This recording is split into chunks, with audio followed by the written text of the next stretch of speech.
எபிரேயர் 11:4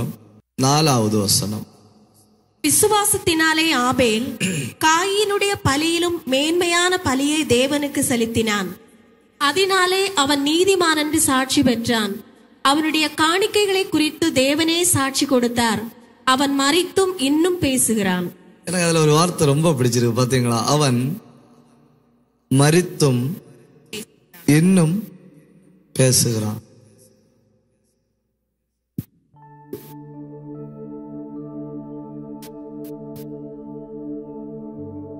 அவங்களெல்லாம் என்ன சொல்லுவாங்கன்னா, மேன் ஆஃப் ஆல் சீசன்ஸ், எல்லா காலத்துக்கும் உகந்த மனிதன். என்ன சொல்லுவாங்க?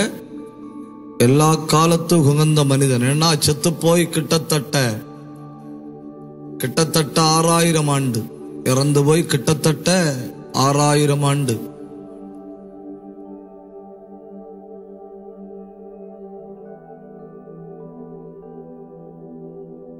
Biblical chronology of the Old Testament அப்படிங்கிற ஒரு புஸ்தகத்துல நான் வாசிச்ச கணக்கின்படி பார்த்தா 5004 BC ஆகஸ்ட் மாசம் 28 காலை 9 மணி முதல் 10:30 மணிக்குள்ளே ஆகும் மனுஷன் ஆண்டவர் உண்டாக்குனது. அப்போ ஒரு 7025 ஆண்டுகள். 7025 ஆண்டுகள்ல அந்த காலத்தின் தொடக்கத்தில் வாழ்ந்து இன்னைக்கு வர பேசிக்கொண்டிருக்கிற ஒரு மனுஷன் அப்படின்னு அவங்களை என்ன சொல்லுவாங்கன்னா, எல்லா காலத்துக்கும் ஏற்ற மனிதர்கள். எல்லா காலத்துக்கும் ஏற்ற மனிதர்கள். அப்படி ஒரு மனிதனையாகும் இன்னைக்கு மாலை நேரத்தில் நாம தியானிக்க போறோம். எல்லா காலத்துக்கும் ஏற்ற மனிதர்கள். பைபிள்ல குறையே சொல்லப்படாத சில மனிதர்களை சொல்லுங்க. நீங்க பைபிள்ல குறையே இல்லாத கொஞ்சம் மனிதர்களை சொல்லுங்க. 1 ஆபேல், 2 ஏனோக், 3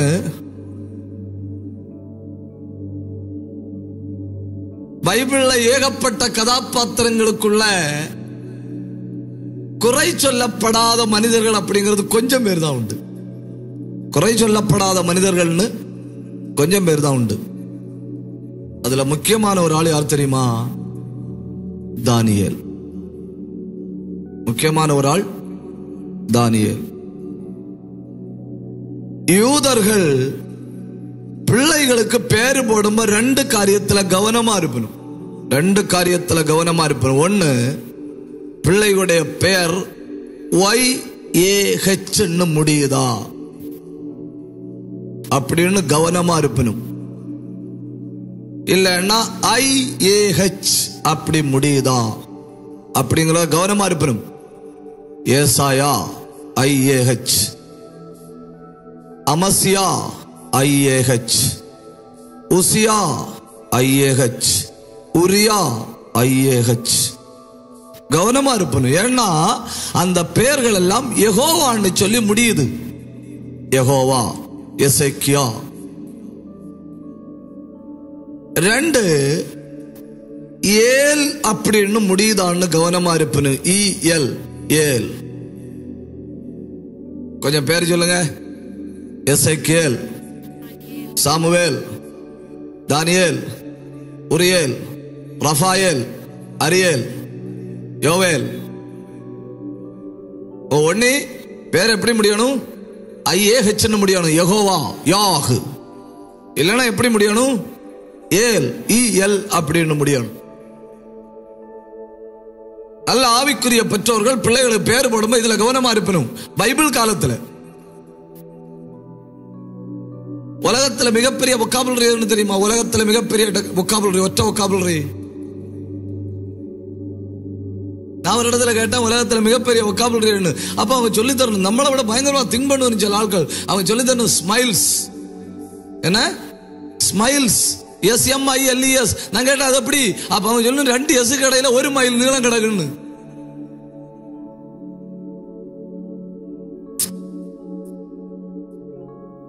ரெண்டு எசு கடையில 1 மைல் நீளம் கிடக்கு. உலகத்துல மிகப்பெரிய இங்கிலீஷ் வொக்காபுலரி ஆன்டி டிஸ்எஸ்டாப்ளிஷ்மெண்டீரியானிசம்.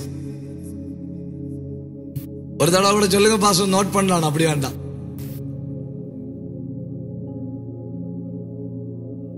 மலையாளத்தில் ஸ்தாபன நசீகரண விருத்த சித்தாந்தம், ஆன்டி டிஸ்எஸ்டாப்ளிஷ்மெண்டீரியானிசம். அதாவது உலகத்துல மிகப்பெரிய இங்கிலீஷ் வொக்காபுலரி. ஒற்ற வார்த்தையாகும், சென்டென்ஸ் இல்ல, வார்த்தை. அப்ப நல்ல ஆவிக்குரிய பெற்றோர்கள் பிள்ளைகளை பேர் வைக்கும்போ ஆவிக்குரிய பெயர்களை என்ன செய்வாங்க? வைப்பாங்க. ஆவிக்குரிய பெயர்களை வைப்பாங்க. அப்படி பெயர் வைக்கப்பட்ட ஒரு மனுஷனாகும் தானியேல்.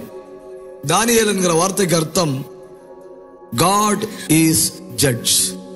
கர்த்தர் நியாயாதிபதி. கர்த்தர் யாரு? நியாயாதிபதி. இவங்க பரலோகத்துல கண்டிப்பா இருப்பாங்க அப்படின்னு நம்பத்தக்க கொஞ்சம் ஆட்களை நீங்க பைபிள்ல இருந்து சொல்லுங்க. ஒண்ணு, ஏனோக்கு கண்டிப்பா எங்க காணும்? பரலோகத்துல காணும். அதனால அவர் கல்யாணம் பண்ணாரு அப்படின்னு சந்தேகப்படண்டா. கல்யாணம் பண்ணாலே ஏனோக்கு பரலோகத்துல கண்டிப்பா காணும். கல்யாணம் பண்ணாத ஆட்களை பற்றி சந்தேகப்பட்டா போதும். முறைச்சு முறைச்சு பாருங்க.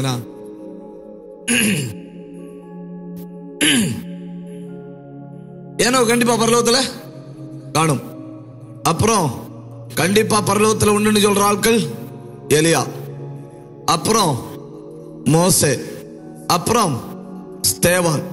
இவங்க எல்லாம் கண்டிப்பா பரலோகத்துல உண்டுன்னு 100க்கு 100 கான்பிடென்ஷியல். நீங்க அங்க கொண்டு போய் அரிப்பு வச்சு அரிச்சு பாருங்க, சாலமோன் அங்க காணாது. இப்பவே சொல்லி தாரது என்னத்துக்குன்னு கேட்டா அங்க போய் நம்ம தேடி பாடுபடா இல்லையா? சில ஆட்கள் மனசுல நினைச்சிருப்போம் பரலோகத்துல போகணும், சாலமோன் கேட்கணும், ஒரு குடும்பத்தை எனக்கு வச்சு வாழவே முடியல, நீ எப்படி வாழ்ந்தேன்னு கேட்கணும். தேடண்டா அங்க காணாது. அல்லையிலே சொல்லுங்க, உற்சாகத்தோட சொல்லுங்க. சரி,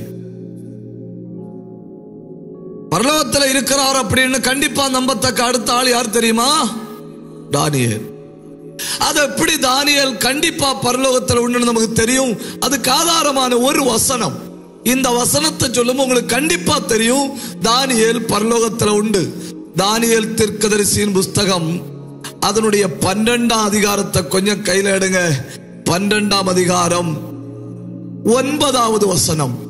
அதற்கு அவன், தானியேலே போகலாம், நீ போ. இந்த 13வது வசனம். நீயோ வென்றால் முடிவு வருமட்டும் போயிரு, முடிவு வருமட்டும் போயிரு. நீ இளைப்பாறிக்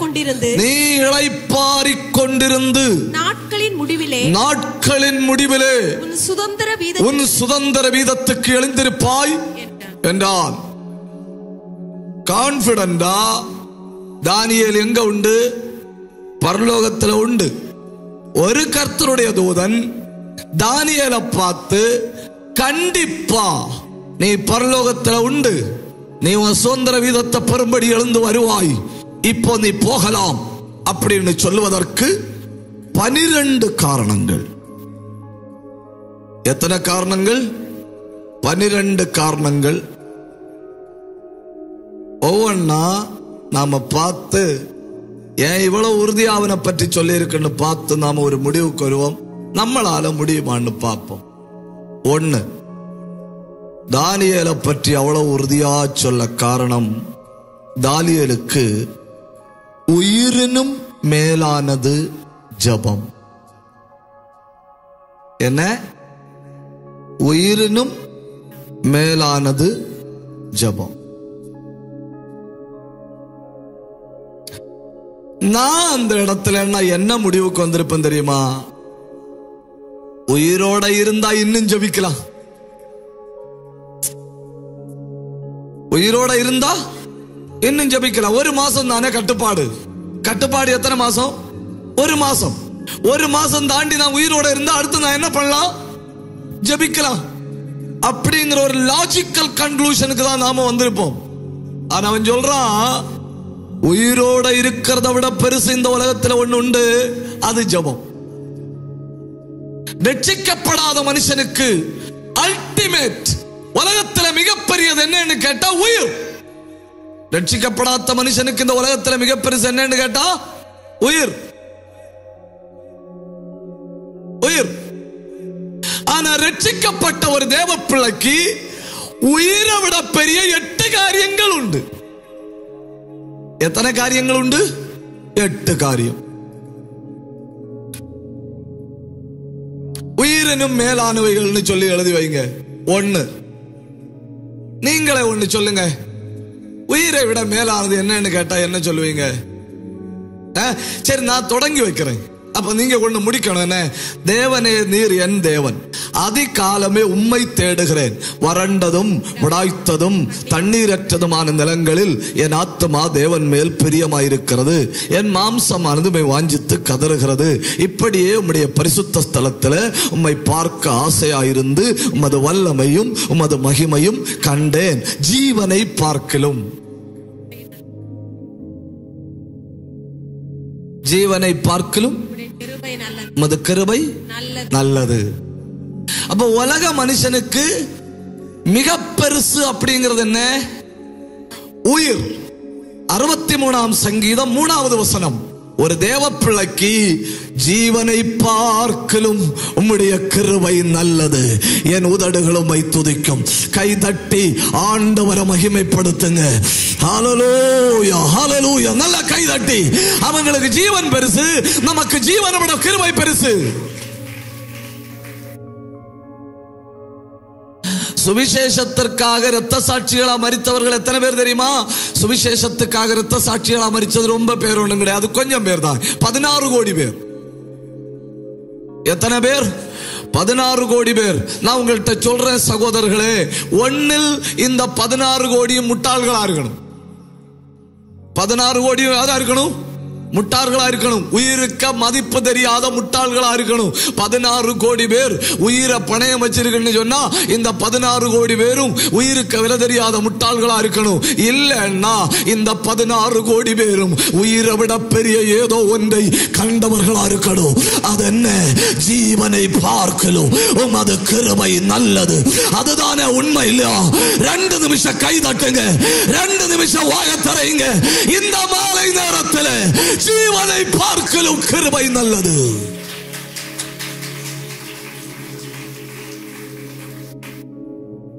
சொல்லுங்க, உயிரோட பெருசு என்ன?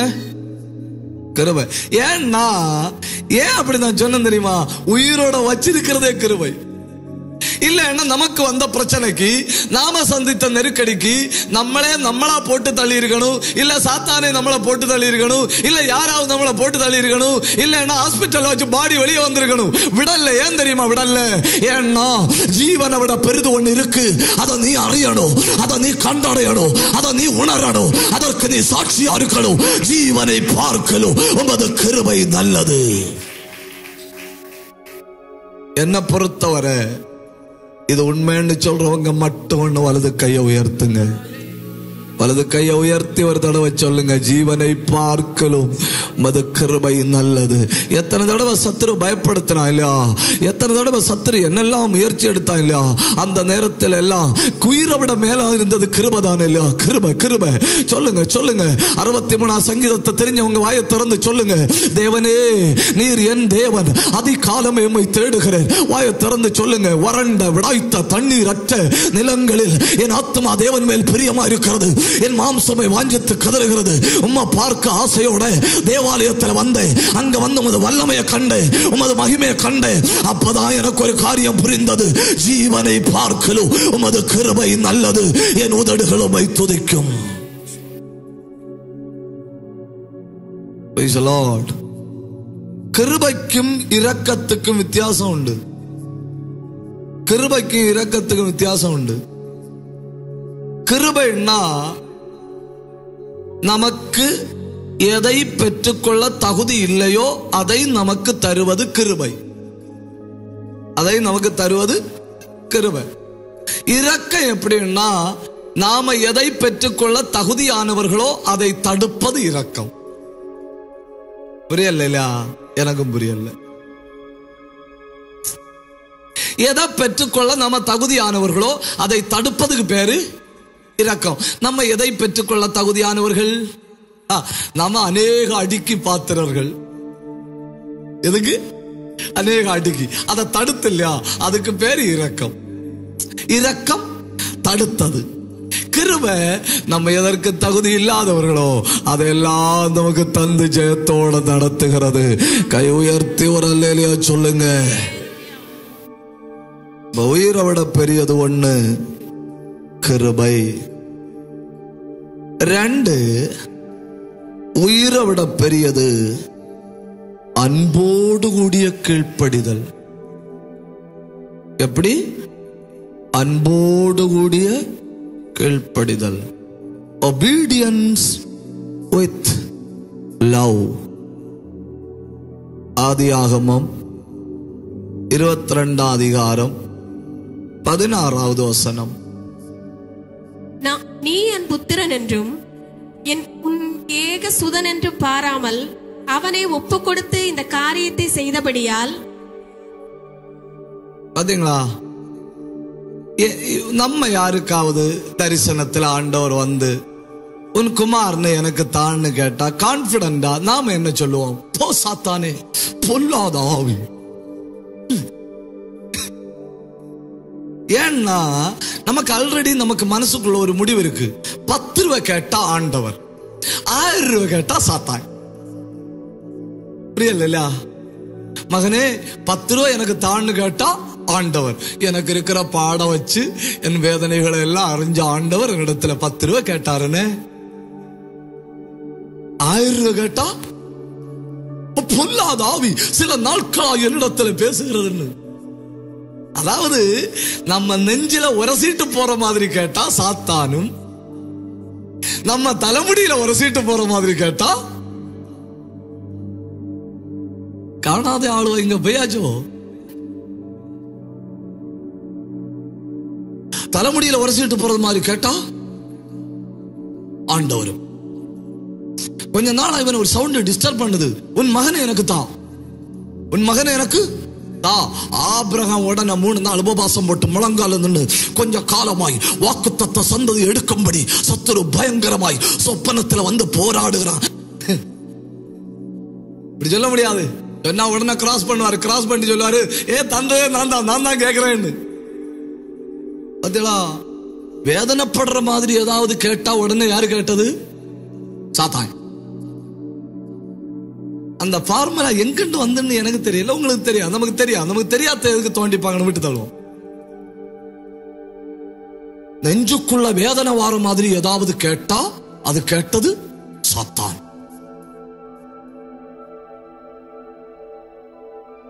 ஏகசுதன் என்றும் பாராமல் பலிபீடத்துல கொண்டு வச்ச உடனே நான் கேட்கிறேன், ஆபிரகாமே ஏன்?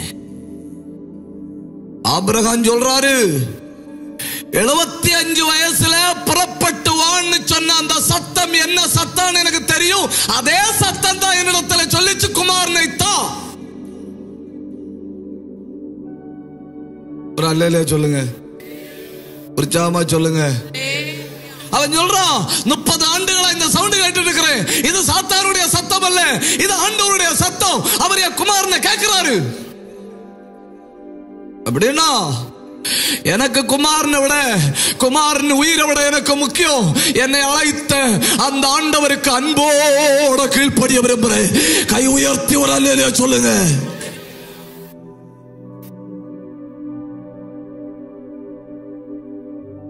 நம்மள்ட்ட பெருசா ஒண்ணு கேட்கல. பாத்தீங்களா?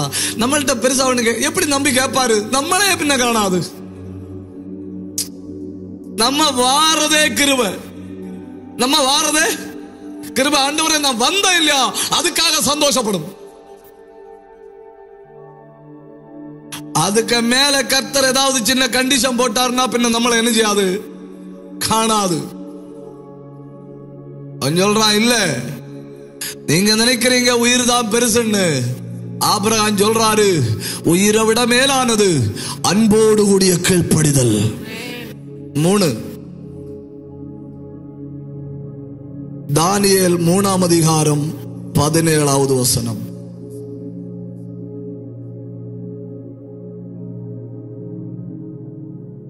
நாங்கள் ஆராதிக்கிற எங்கள் தேவன் எங்களை தப்புவிக்க வல்லவராயிருக்கிறார்.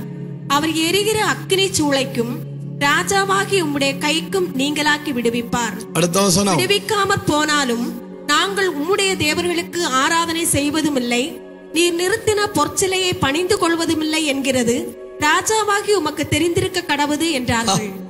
என்ன கான்பிடன்ட் இல்லையா? இப்ப சொல்லுங்க, உயிரோட முக்கியமானது சொல்லுங்க. டிசிஷன், தீர்மானம். தீர்மானம் உயிரோட பெருசு. ராஜாவே, இனி ஒரு தடவை கூட மியூசிக் போட்டு, இனி ஒரு தடவை கூட கிண்ணறம் சுரமண்டலம் இதெல்லாம் வாசிச்சு எங்களை வற்புறுத்த வேண்டாம். நாங்க டிசைடு பண்ணியாச்சு. டைம் தேவையில்லாம வேஸ்ட் பண்ண வேண்டாம். You to your duty.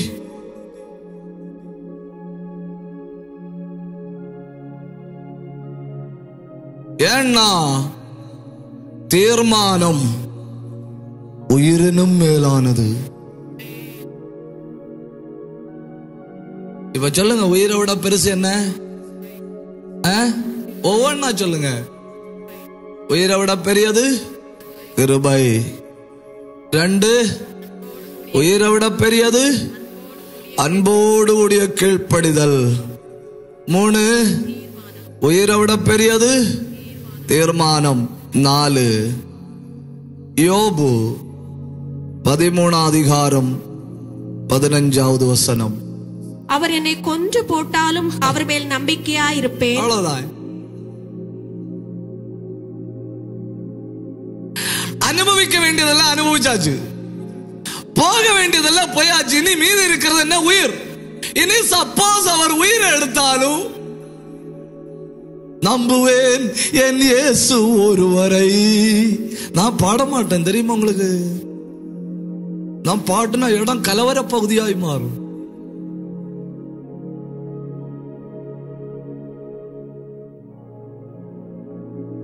சதறி ஓடிடுவேன் பாடிக்கொண்டிருக்கும் பொழுது.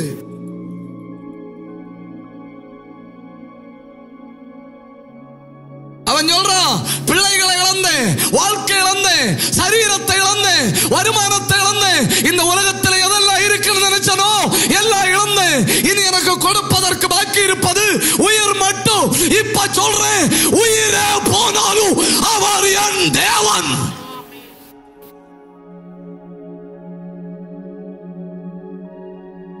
இதாகும் நம்பிக்கை. நம்ம அப்படி இல்ல. ஆண்டவரே, 24 மணிக்கூருக்குள்ள என் காய்ச்சலை நீர் மாற்றி தந்தால் நீர் யார் என்று நான் அறிவேன், இல்லை என்றால் நான் யார் என்று உமக்கு காட்டுவேன்.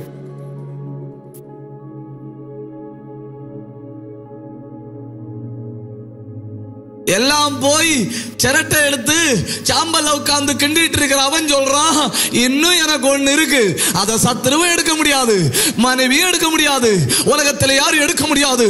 என்னை கொன்று போட்டாலும் என் நம்பிக்கை அவர் மேலதான் இருக்கும். கை உயர்த்தி ஒரு அல்லேலூயா சொல்லுங்க.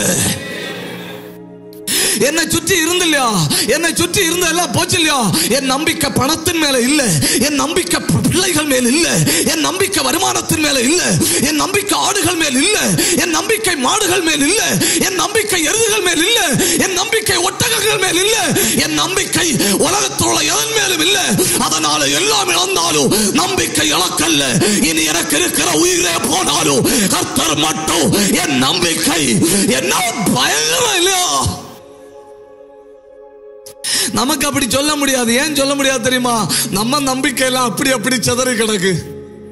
10% நம்பிக்கை பிள்ளைகள் மேல, 25% நம்பிக்கை வீட்டின் மேல, 50% நம்பிக்கை வருமானத்தின் மேல, 5% நம்பிக்கை நம்புவேன் என் இயேசு ஒருவரை.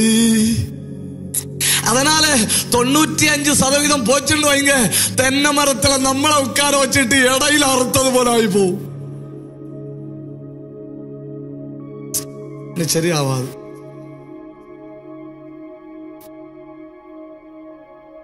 எங்க உட்கார வச்சுட்டு? தென்னை மரத்துல நம்மள உட்கார வச்சுட்டு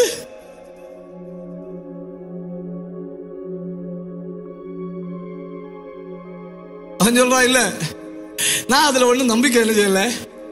அதெல்லாம் இருக்கு, தேங்க்யூ லார்ட், அதெல்லாம் இருக்கு, தேங்க்யூ ஜீசஸ், அதெல்லாம் இருக்கு, அல்லேலூயா, அதெல்லாம் இருக்கு. இப்ப பாட்டு பாடுறவங்க பாட்டு பாடு இங்க எப்படின்னு எனக்கு தெரியலையா. இப்ப பாட்டு பாடுறவங்க பாட்டு பாடும்போது நீங்க பாத்துறீங்களா, நல்ல கொதிச்ச தண்ணிய குடிச்சிட்டு நாக்கு பொல்லும் இல்லையா, அந்த மாதிரியாக பாடுவேன். நம்புவேன் என் இயேசு வருவாய். பாருங்களா,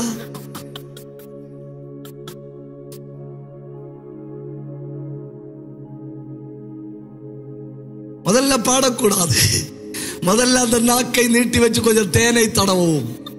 புண்ணு மாறின பிறகு பாடும். இல்லைன்னா என்ன ஆகும், இல்லைன்னா என்ன ஆகும், நம்புவேன் என் இயேசு வருவாய்.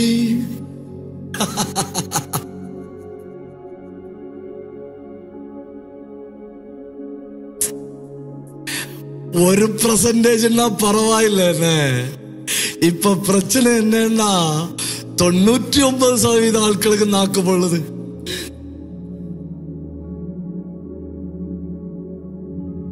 இப்ப நாக்கு நல்லா இருக்காது, ஒரு %. உங்க நம்பிக்கை எதிலையாவது இருக்குன்னா அதை நீங்க இழக்கும் நம்பிக்கை இழப்பீர்கள். உங்க நம்பிக்கை அவர் மேல இருக்குன்னா எதை இழந்தாலும் சொல்லுவீர்கள், I will trust in him even though he killeth me. அவர் என்னை கொண்டு போட்டாலும் அவர் மேல் நம்பிக்கையா இருப்பேன். கை உயர்த்தி ஒரு அல்லேலூயா சொல்லுங்க. இப்ப சொல்லுங்க, உயிரை விட பெருசு என்ன? கிருபை. உயிரை விட பெருசு என்ன? அன்போடு கூடிய கீழ்ப்படிதல். உயிரை விட பெருசு என்ன? தீர்மானம். உயிரை விட பெருசு என்ன? நம்பிக்கை. எத்தனை நாளாச்சு? 4 5. உயிரை விட பெருசு என்ன? ஆராதனை. அப்போஸ்தலர் 16ஆம் அதிகாரம் 25 26 வசனங்கள். நடுராத்திரியிலே பவுலும் சீலாவும் ஜெபம் பண்ணி தேவனை துதித்து பாடினார்கள். காவலில் வைக்கப்பட்டவர்கள் அதை கேட்டு கொண்டிருந்தார்கள். சடுதியிலே சிறைச்சாலையின் அஸ்திபாரங்கள் அசையும்படியாக. இதுல இருந்து உங்களுக்கு என்ன புரியுது? பேதுருவை ஜெயில போட்டப்போ தூங்கிட்டு இருந்தாரு. பேதுருவை ஜெயில போட்டப்போ தூங்கிட்டு இருந்தாரு. பவுலையும் சீலாவையும் ஜெயில போட்டப்போ இவங்க பாடிட்டு இருந்தனும் ஜெயில கிடக்கிற ஆட்கள் கேட்டுக்கொண்டிருந்தார்கள் சொல்லிருக்கு. அப்படி இல்ல சொல்லிருக்கு. அந்த 25 வசனத்தை போடுங்க. நடுராத்திரியிலே பவுலும் சீலாவும் ஜெபம் பண்ணி தேவனை துதித்து பாடினார்கள். காவலில் வைக்கப்பட்டவர்கள் அதை கேட்டு கொண்டிருந்தார்கள். அப்படின்னா ரட்சிக்கப்பட்ட ஒருத்தன் ஜெயில கிடந்து தூங்குறான். ஜெயில கிடந்து தூங்குறான்னு சொல்லக்கூடாது இல்லையா? தூங்குகிறார். ரட்சிக்கப்பட்ட 2 பேரு ஜெயில இருந்து பாட்டு பாடணும். கிரிமினல்ஸ் தூக்கம் இல்லாம பாடுபடணும்.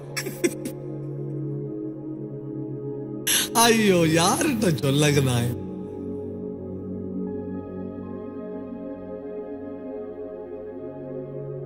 காவல்ல வைக்கப்பட்ட ஆட்கள், ஏன்னா அவங்களுக்கு என்ன இல்ல, ஆல்ரெடி அவங்களுக்கு என்ன இல்ல, தூக்கம் இல்ல. தேவ பிள்ளைகளுக்கு பிரச்சனை வந்தா 2 காரியம் வரும். சிலருக்கு ஆராதனை வரும், சிலருக்கு நல்ல உறக்கம் வரும். சிலருக்கு என்ன வரும்? ஆராதனை வரும், சிலருக்கு நல்ல உறக்கம் வரும். சர்ச்சில் வந்திருந்து யாராவது தூங்குனா டிஸ்டர்ப் பண்ணக்கூடாது. யாராவது தூங்குனா டிஸ்டர்ப் பண்ணக்கூடாது. என்ன கூட்டம் முடிஞ்ச உடனே மறக்காம தட்டி எழுப்பி விடணும். என்ன பாவம் இல்லையா?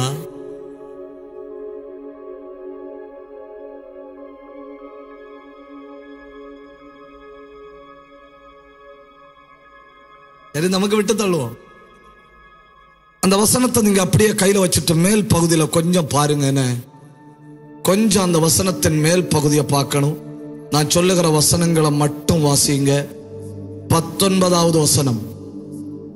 அவளுடைய எஜமான்கள் தங்கள் ஆதாயத்து நம்பிக்கை அற்று போயிற்று கண்டு பவுலையும் சீலாவையும் பிடித்து சந்தை வெளியில் உள்ள அதிகாரிகளிடத்தில் இழுத்து கொண்டு போனார்கள். இழுத்து கொண்டு மார்க்கெட் பிளேஸ்ல கொண்டு விட்டு இருக்கு. அப்ப இவங்களை இழுத்துட்டு வரது எல்லாருமே கண்டனும், எல்லாருமே கண்டனும்.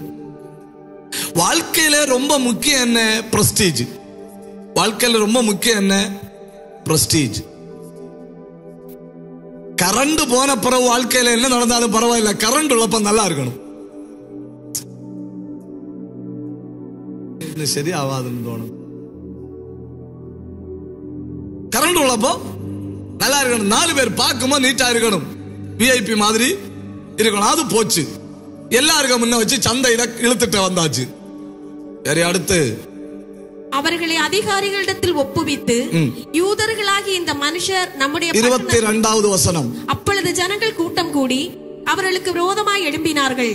அதிகாரிகள் அவர்கள் வஸ்திரங்களை கிழித்து போடவும் அவர்களை அடிக்கவும் சொல்லி, என்ன ஏற்கனவே இழுத்துட்டு வந்து கேவலப்படுத்தியாச்சு.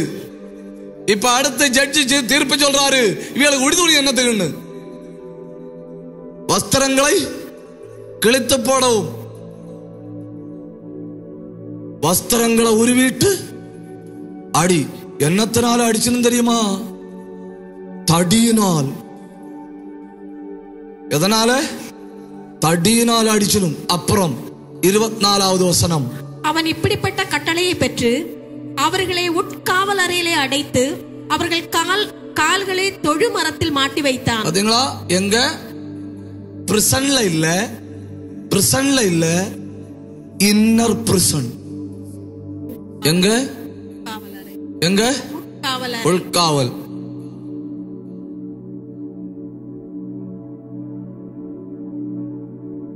துணிய உருவி அடிச்சு சந்தை வெளியில கால பிடிச்சு இழுத்துட்டு வந்து தடியால தாக்கி ஜெயில கொண்டு போய் இன்டீரியர் பிரிசன்ல போட்டு காலு 2 லாக் பண்ணி வச்சிருக்கு.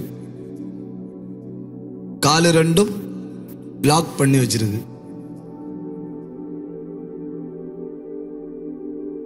அந்த மென்டாலிட்டி ஒன்னு யோசிச்சு பாருங்க. மென்டாலிட்டிய, மைண்ட் உண்டு இல்லையா, எப்படி இருக்கும்? 10.5 கோடிக்கு முதலாளி ஆகிய என்னை அழைத்தீர்.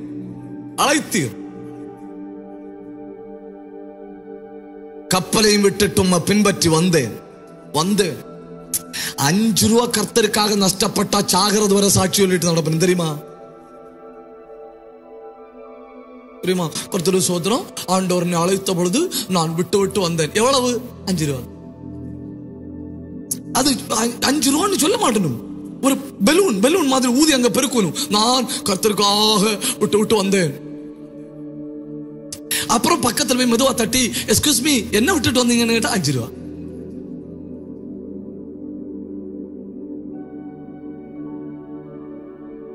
அவன் எத்தனையோ PhD ஈக்குவல் எஜுகேஷன். அவனுடைய அசட் 10.5 கோடியாம். அவனுக்கு கப்பல் உண்டாம். அவன் சொல்றான் விட்டுட்டு வந்தேன். இப்ப நிலைமை பாருங்க, இன்னர் பிரிசன்ல கொண்டு போய் காலை லாக் பண்ணி வச்சிருக்கு. வசதி எப்படி? 2 பேர் உட்கார்ந்து இருக்கிறீங்களா? 2 பேரு கண்டிப்பா டிஸ்கஸ் பண்ணி இருப்பணும். 2 பேரு கண்டிப்பா டிஸ்கஸ் பண்ணி இருப்பணும். என்ன டிஸ்கஸ் பண்ணிச்சுன்னு தெரியுமா? நம்முடைய சரீரத்தில் எந்த அவயவம் சுதந்திரமா இருக்கிறது? யோசிச்சு பாருங்க. கையில கெட்டு இல்ல இருக்கா? இப்படி ஆகி பாருங்க. கையில சங்கிலி இல்லையா? இல்ல. ஓகே. காலை பாருங்க, காலில் ஏதாவது சங்கிலி கிடக்கா? ஒர்க் ஆகுதா? இல்லையே. அக்கா மாருங்க பாப்போம். ஒர்க் ஆகுது இல்லையா? காலு தெரியாதானே செயல்படுது. கையில என்ன இல்ல? கட்டு இல்ல. காலில் கட்டு இல்ல. எங்க கட்டு? எங்க? நாக்குல. ஒற்றாளோ வாய திறந்துட்டு பாருங்க.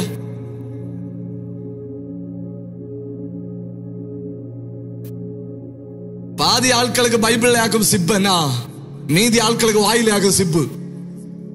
ஐயோ, யார்கிட்ட சொல்லகு? சிப்பு தெரியாதோ? வீட்டுல சத்துரு சொல்லி விடுவோம், மகனே ஒழுங்கா பூட்டி வச்சுட்டு போ. அந்த பிரசங்காரங்க வந்து சாலவ வாய திறந்து ஏதாவது சிப்ப திறந்து அவனை க்ளோஸ் பண்ணுவேன்னு நம்ம கரெக்டா பூட்டி வச்சுட்டு காலும் தொழுமரத்துல உடம்பு மொத்தம் அடிச்சு கீறி வச்சு டிஸ்கஸ் பண்ணும். எந்த அவயம் ஃப்ரீயா இருக்கு, எந்த அவயம் ஃப்ரீயா இருக்குன்னு பார்த்தா நாக்கு ஃப்ரீயா இருக்கு. எது ஃப்ரீயா இருக்கு? நமக்கு பாத்தீங்களா, கையிலையும் கட்டு இல்ல, காலையும் கட்டு இல்ல, வாழ்க்கையில் எந்த பகுதியும் கட்டு இல்ல, கட்டு நாக்குல. அவங்களுக்கு உடம்பு பூரா கட்டு, நாக்கு மட்டும் ஃப்ரீயா இருக்கு. அவங்க சொல்லணும், பாடுவோம். இந்த ராத்திரி ஏன் உங்களுக்கு இந்த வேலைன்னு கேட்டா அவங்க என்ன சொல்லும் தெரியுமா? எந்த நிலையிலும் ஆராதிப்போம். ஏன்னா உயிரை விட பெரியது ஆராதனை. 2 நிமிஷம் கை தட்டி பாருங்க, 2 நிமிஷம் வாயை திறந்து பாருங்க, 2 நிமிஷம் ஆவியில நிரம்பி பாருங்க. சகோதரர்களே, சகோதரிகளே, இந்த ராத்திரி நிச்சயித்துக் கொள்ளுங்க, உயிரை விட பெரியது ஆராதனை.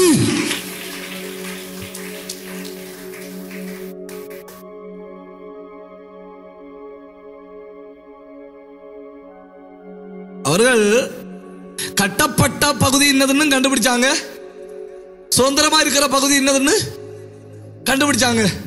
நமக்கு உடம்புல எங்கேயுமே கட்டு இல்லை. கட்டு எங்க இருக்கு?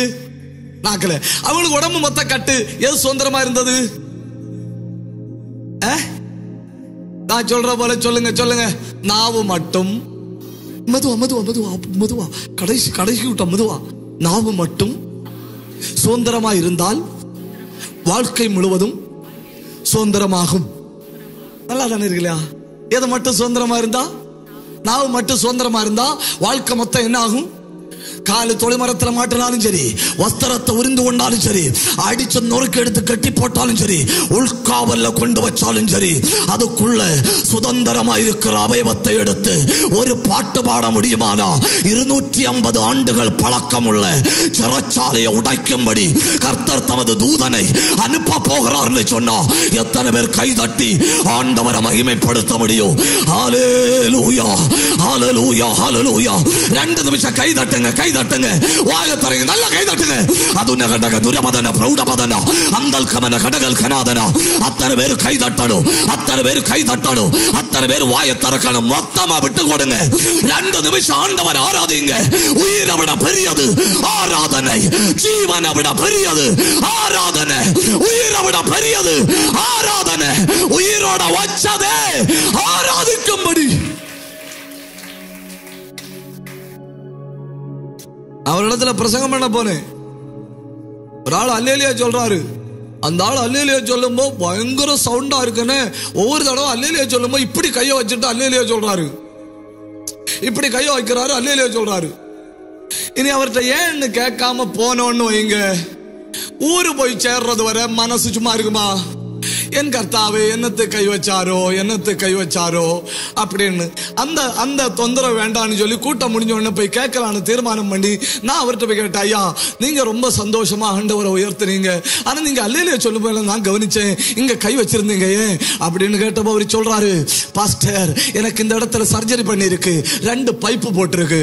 நான் அல்லேலியா சொல்லும்போ இப்படி அந்த ஓட்டை அடைக்கலன்னா உள்ள இருந்து வர காற்று வெறும் காற்றா பைப்பு ஒளி வெளியே போகும். நான் இப்படி கை வச்சாதான் அல்லேலூயாவா வாயிலோடி வருது. தொண்டையில ஒண்ணு ஓட்ட இல்ல இல்லையா? இல்ல இல்லையா?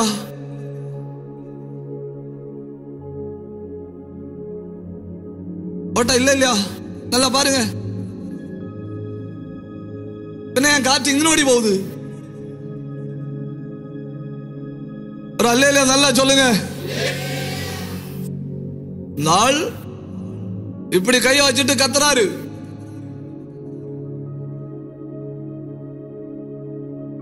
நமக்கு சிஸ்டம் எல்லாம் கிளியரா இருக்கா? அதாகும் பிரச்சனை, அதாகும். என்ன பராம ஒண்ணும் இல்லைன்னா சிரிக்கும்படி பண்ணி ஒரு அல்லேலூயா நல்லா சொல்லி பாருங்க. இதுக்கு கேட்காமலே இருந்திருக்கலாம் இல்லையா? ஒரு அல்லேலூயா கூட நல்லா சொல்லுங்க. அதேடா அடிச்சா நல்லா சவுண்ட் வருது.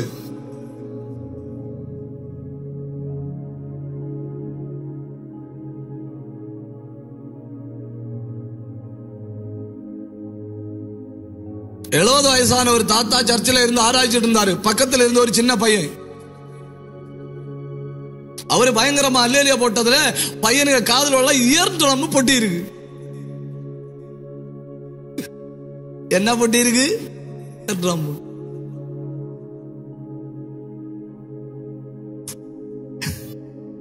சின்ன பிள்ளை ஆனதுனால ஏழ்றோம், பின் மறுபடியும் வரும். ஆனா நீங்க பாக்கியவான்கள் என்ன, நீங்க உங்களை குறிச்சு கவனிக்கிறீங்களோ இல்லையோ, நான் ரொம்ப 3 நாளா கவனிக்கிறேன். சொல்லணும் இல்லையா, பக்கத்துல இருக்க ஆளுங்க ஏற்றம் மேல ரொம்ப கரிசனையா இருக்கிறீங்க.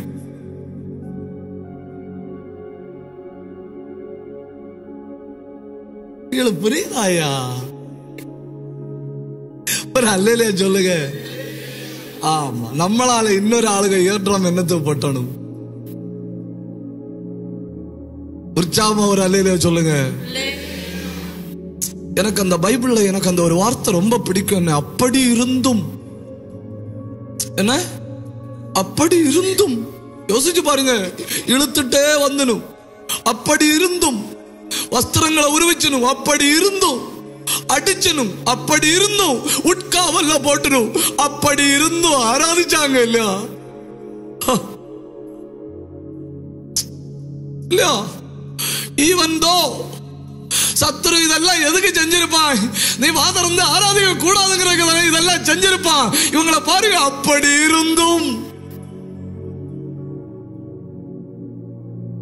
நீ ஆலயத்துக்கு போக கூடாது, ஜெபிக்க கூடாது, துதிக்க கூடாது, தேவ சமூகத்தில் முழங்கால நிக்க கூடாது, கர்த்தருடைய சந்நிதியில போய் ஜெபம் பண்ண கூடாது.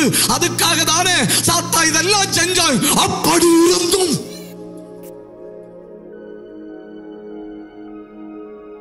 வாழ்க்கையில வெளிப்பட்டு வந்த அந்த ஆராதனையை தடுக்க முடியல இல்லையா? அப்படின்னா எதற்காக சாத்தா இதெல்லாம் செஞ்சானோ அதெல்லாம் முடிவில் தோற்று விட்டது இல்லையா? ஏன்னா அப்படி இருந்தோ இவர்கள் ஆராதிக்கிறார்கள்.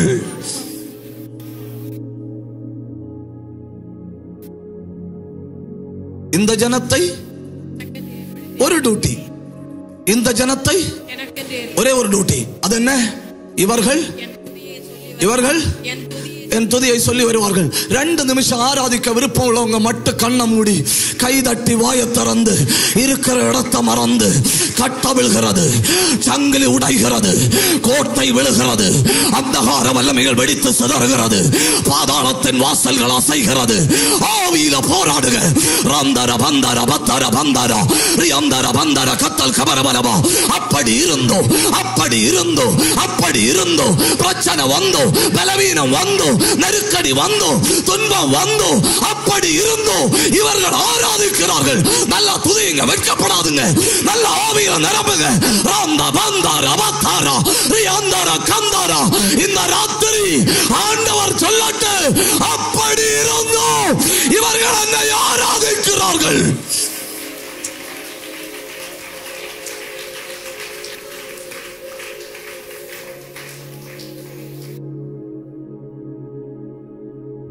கர்த்தர் பார்த்தாரா, தாங்க முடியல.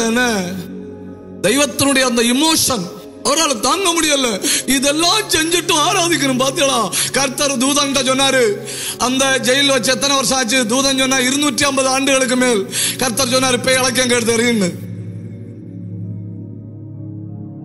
பிலிப்பி பட்டணத்தில் இருந்த அந்த ஜெயிலோட ஒரு கல்லு 3 டன். ஒரு கல்லு அடிமைகளை வச்சு கட்டி வச்ச அந்த பத்திரமான ஜெயிலுக்குள்ள இவங்களை கொண்டு வச்சிருந்து பாத்தீங்களா?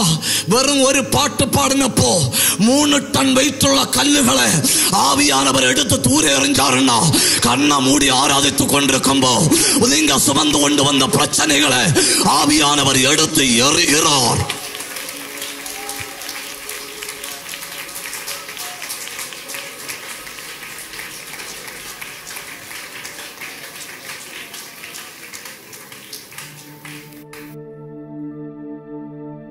ஆபிரகாம் ஈசாக்கும் பலியிட போறாங்க இல்லையா? பலியிட போகும்போது விறகு யாருக்கு தலையில இருக்கு? ஈசாக்கு தலை. ஆபிரகாம் புத்திசாலி. விறகு தலையில இருந்த பிறவே கேள்வி கேட்டுட்டு வராங்க. ஐயோ, யாருகிட்ட சொல்லுங்க? சில ஆட்களை பிரஷராவே வச்சிருக்கணும். காலையில சொன்னேன் இல்லையா? சில ஆட்களை பிரஷராவே வச்சிருக்கணும். தலையில விறகு இருந்த பிறவே வாஜுமா இருக்குது இல்ல, சரி ஆவாதுன்னு அவன் சொல்றான். விறகு இருக்கு, கத்தி இருக்கு, ஐ ஹேவ் a doubt. ஆபிரகாமே, நீ தப்பு பண்ணிட்ட. இவனே தலையில நீ 10 கிலோ வரவு கூடுதல் வச்சிருக்கணும். அப்ப இவனுக்கு தேவையில்லாத டவுட் வராது. ரொம்ப கேள்வி வருதுன்னா 10 கிலோ கூட்டி வைங்க, சால்வ். லோடு கூடிச்சுன்னா திங்க் பண்ணக்கு டைம் கிடைக்காதா? கூட்டத்துக்கு போனானா, கூட்டம் முடிஞ்சா வீட்டுக்கு வரானா, இப்ப அந்த ஈசாக்க தலைய பாருங்க, ஒரு குச்சியாவது இருக்கா? இருக்கா? இல்ல. ஒரு குச்சியாவது இல்ல. நான் கேட்கிறேன், ஈசாக்கு அங்கோட்டு போகும்போ தலையில என்ன இருந்தது? அவன் சொல்றான், ஒரு பலியிட தேவையான விறகு. நீ எங்க போன? ஆராதனைக்கு. கூட்டம் முடிஞ்சு வரும்போ தலையில இருந்த விறகுங்க. அவன் சொல்றான், ஆராதித்து கொண்டிருக்கும் பொழுது விறகு எரிஞ்சுன்னு. சரியாவாது, சரியாவாது, சரியாவாது. கொண்டு வந்த பாரத்தோட திரும்பி போன நீ என்னது வந்த? லாஜிக்கா இருக்கா இல்லையா? கொண்டு வந்த பிரச்சனையோட திரும்ப போகணும்னா why did you come? தமிழ்ல கேட்டா சில ஆட்களுக்கு புண்படும் இல்லையா? ஸ்டாண்டர்ட் ஆட்டே இருக்கட்டும். why did you come? If you want to go back with the same problem that you have brought to the church, why did you come? உங்களுக்கு புரியல இல்லையா? விடுங்க, எனக்கு புரியல. நான் ஆலயத்துக்கு போகும்போ என் தலைக்கு மேல விறகு இருக்கும். பிரச்சனை, டென்ஷன், பிபி அதெல்லாம் தலைக்கு மேல இருக்கும். ஆனா கூட்டம் முடிஞ்சு வீட்டுக்கு போகும்போ ஒரு குச்சி கூட தலையில இருக்காது. ஏன்னா நான் போறது எரிகிற பலிபீடம். எரிகிற பலிபீடம். உன் விறகு எரியுது, உன் பிரச்சனை எரியுது, கொண்டு வந்த நெருக்கடி மொத்தமா எரிகிறது.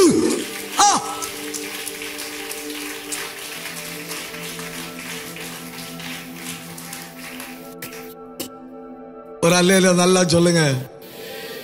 கொண்டு வந்த பிரச்சனையோட திரும்ப போகாம இருக்கணும்னா வந்த இடத்துல வாய திறக்கணும். ஒரு அல்லேலூயா நல்லா சொல்லுங்க, உற்சாகத்தோட சொல்லுங்க. அப்படி இருந்து ஆராதிக்கிறாங்களா? 3 டன் பாரமுள்ள கல்லா கர்த்தர் தூதன்கிட்ட சொன்னாரு, ஸ்டார்ட் ஃப்ரம் த ஃபவுண்டேஷன். எங்கிட்ட தொடங்குது? ஃபவுண்டேஷன்ல தொடங்க சொன்னாரு. தூதன் போய் ஒரு அடி அஸ்திவார கல்லி அளவு விழுந்தா கட்டுகள் அவிழ்ந்தது. என்னெல்லாம் நடந்திருக்குன்னு பாருங்க. எல்லா கட்டுகளும் அவிழ்ந்தது, எல்லா கதவுகளும் திறவுண்டது. ஏன்னா இத நீங்க மறக்கவே கூடாது. என்ன? Worship is the only key to open everything.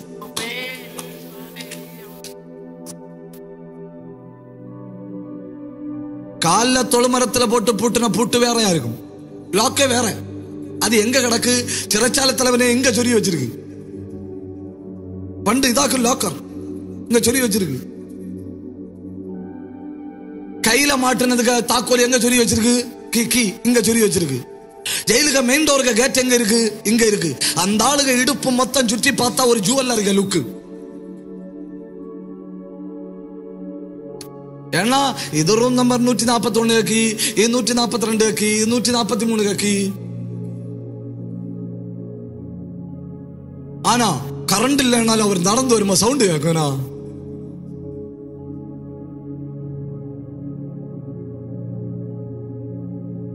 ஒரொற்ற பாட்டு, worship is the only key which can open everything. எல்லாவற்றையும் திறக்கிற ஒரே திறவுகோல் ஆராதனை.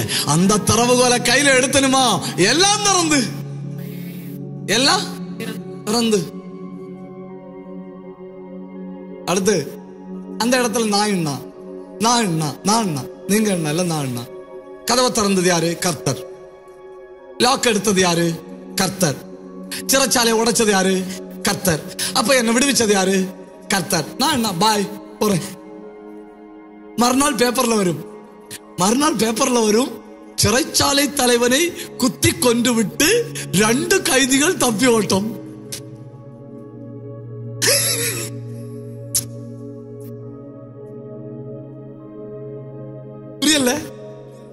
புரியல?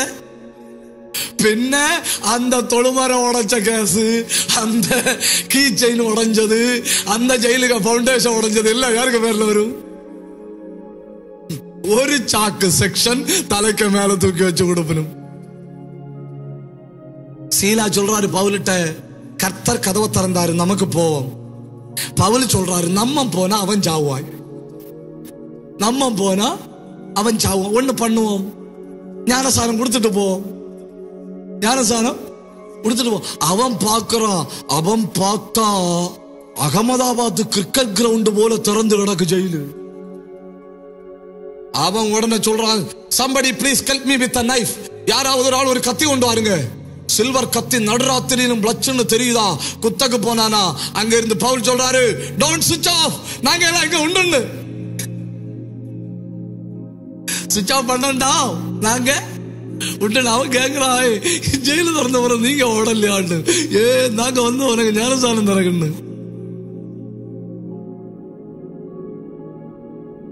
நாங்க வந்து உனக்கு ஞானசானம் தரகன்னு. அவன் உடனே வீட்டுல கூட்டிட்டு போய் நானு சப்பாத்தி எல்லாம் உண்டாக்கி கொடுத்துட்டு அவன் சொல்றான், ஜெயில் எத்தனையோ பேர் ஜெயில் ஓடி நான் பார்த்திருக்கேன், கதவு திறந்த பிறகு போவாத்த 2 பேரும் தான் இன்னுதான் கண்டேன்.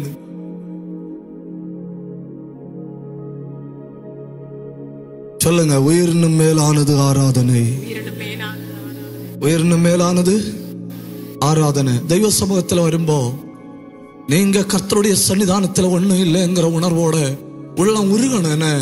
இந்த பனிக்கட்டி சூரியனுக்கு வெளிச்சத்துல உருகும் இல்லையா, அதுபோல உருகணும். எரிந்து விட்ட மெழுகுதிரி உருகும் இல்லையா, அதுபோல உருகணும். உருகி உள்ளத்துல இருந்து பேசணும். உருகி உள்ளத்துல இருந்து பேசுனீங்கன்னு வைங்க, ஆராதனை முடிஞ்சு எழும்பும்போ உன்னை கட்டின கட்டுகள் இருப்பதில்லை, நீ சுமந்த விறகு இருப்பதில்லை, உன்னை பூட்டி வச்ச அறையே இருப்பதில்லை. அத்தனையும் சமபூமியாகும், அத்தனையும் சமபூமியாகும். பெரிய பர்வதமே நீ எம்மாத்திரம் செருபாபேலுக்கு முன் சமபூமியாவாய்.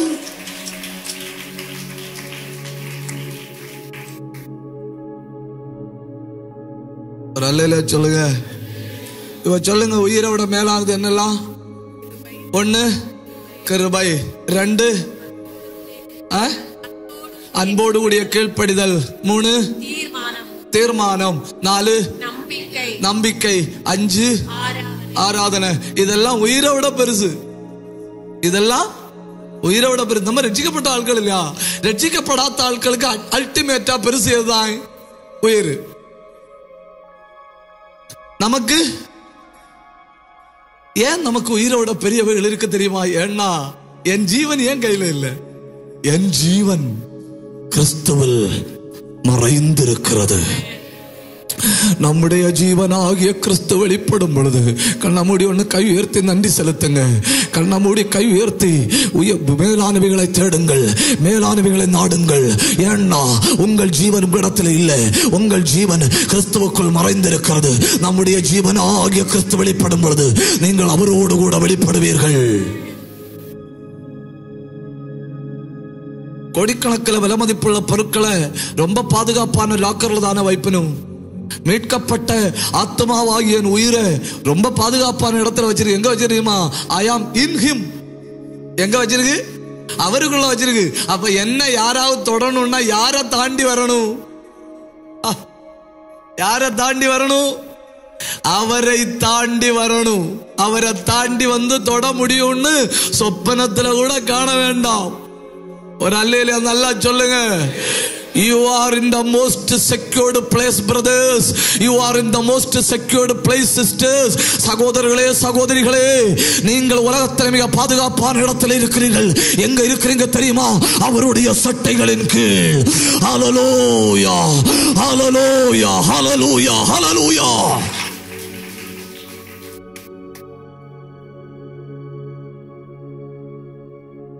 உயிரோட பெருசு நான் அதோட விடுறேன். அடுத்தது உயிரோட பெருசு அழைப்பு. பவுல் சொல்றாரு அப்போஸ்தலர் 20:24, நான் ஜீவனையும் பாரேன், என் உயிரையும் எண்ணேன், என் பிராணனை குறித்து நான் கவலைப்படேன். தேவனுடைய கிருபையின்படி சுவிசேஷத்தை பிரசங்கம் பண்ணவும் நான் கர்த்தராகிய இயேசுவிடத்தில் பெற்ற ஊழியத்தை நிறைவேற்றவே விரும்புகிறேன். அதனால என்ன தெரியுமா? அவர் ஒரு ஸ்டேட்மெண்ட் சொல்றாரு. 1 கொரிந்தியர் 15:31 அவர் சொல்றாரு, ஐ டை 1,000 death daily. ஒவ்வொரு நாளும் 1000 தடவை சாகுறேன்.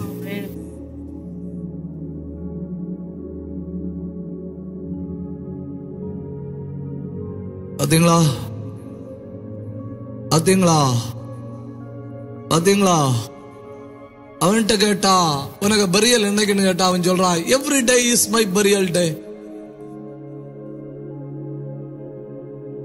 நேற்றைக்கு முறுமுறுப்ப கொண்டேன், இன்னைக்கு கோபத்தை கொண்டேன், நாளைக்கு வைராக்கியத்தை கொல்லணும், அடுத்த நாள் இச்சையை கொல்லணும். ஒரு நாள் நான் என்ன பண்ணிட்டு இருக்கிறேன்? கொண்டுட்டு இருக்கிறேன்.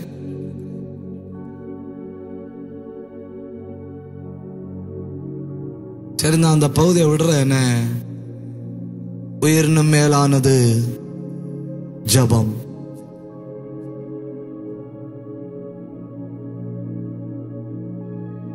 தானியேல்ட்ட தான் சொல்றேன், தானியேல உயிரோட இருந்தா இன்னும் ஜபிக்கலாம் இல்லையா? அவன் சொல்றான், ஏ இல்ல, I don't care how long I live, I care how I live. எத்தனை காலம் வாழ்றேன்னு நான் கணக்கு போடல, எப்படி வாழ்கிறேன். ஐயோ, யாருட்ட சொல்லல.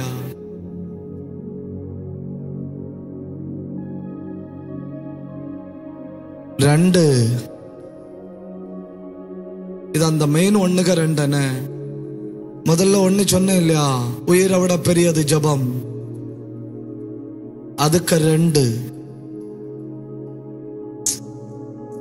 புரியலையா? உயிரை விட பெரியது ஜப, உயிரை விட மேலானதுன்னு சொல்லி ஒரு ஆர்டர்ல 5-6 சொன்னேன் இல்லையா? அதெல்லாம் ஒண்ணு ஒண்ணு. இப்ப அதுக்கு ரெண்டு.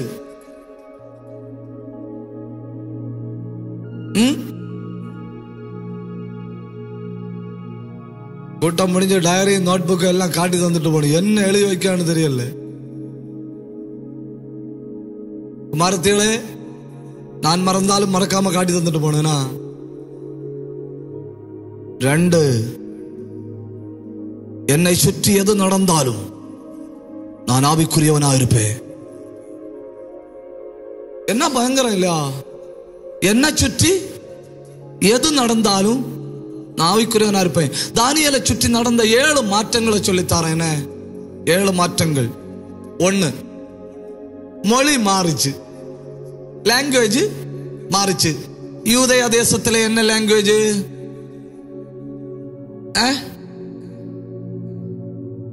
எபிரேய மொழி. என்ன மொழி? எபிரேய மொழி. அங்கிட்டு தூக்கிட்டு வந்தாச்சு. இப்ப பாபிலோன் தேசத்துல என்ன லாங்குவேஜ்? கல்தேய மொழி. மொழி மாறிச்சா? மொழி மாறிச்சா? மாறிச்சு. 2, பேரு மாறிச்சா? மாறிச்சு.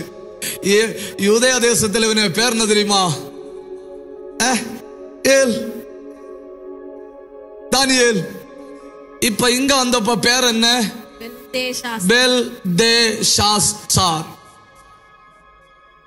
மொழி மாறிச்சு, பேரு மாறிச்சு. மொழி மாறிச்சு, பேரு மாறிச்சு. மொழி தெரியல. அப்புறம் தானியேல்னு கூப்பிடுற ஒரு ஆளு கூட கூப்பிடுற சத்தம் காதுல வரல. பெல்தேஷாத்சார்னு கூப்பிடணும். இவன் கேக்குறான்,